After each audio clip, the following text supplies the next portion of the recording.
my understanding of the definition of a prophet is one who is called by God, so it's a special calling, to speak for God.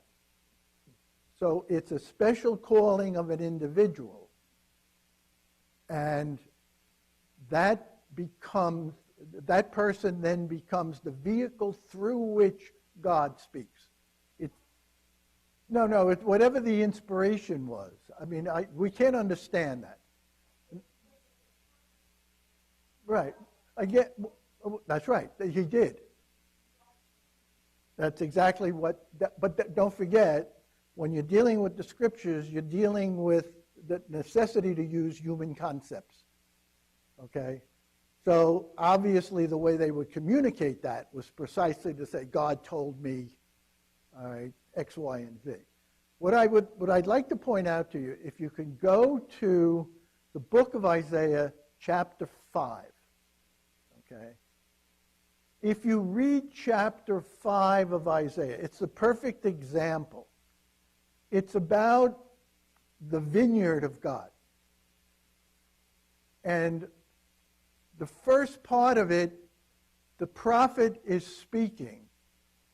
I had a friend who built a vineyard. And then as the prophecy goes on, the next section is the first person is being used. All right? So you move from the third person into the first person, so you begin to see this idea of God speaking through the prophet. But you have to understand that a prophet is a special calling in the Old Testament. All right? And that calling was, I will give up, God will use me and use my words or my actions to speak for him.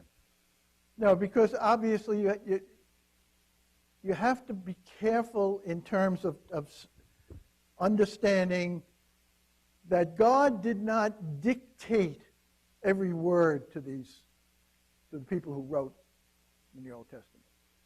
So what we get, but we do believe that there were certain people in the scriptures who were directly inspired by God. All right? And as Gotti says, and it's one of my favorite sayings, God writes straight with crooked lines. So David was an adulterer, he was a murderer, and yet look at what God used him for and what God did through him. So again, as we're reading the scriptures, we're looking at a people's perception, their perception of God, and how they responded as a people to this God. And if you take a look at the Old Testament, it's a progression. All right? The understanding of God and their responses to God become more and more sophisticated throughout the whole history of the Old Testament.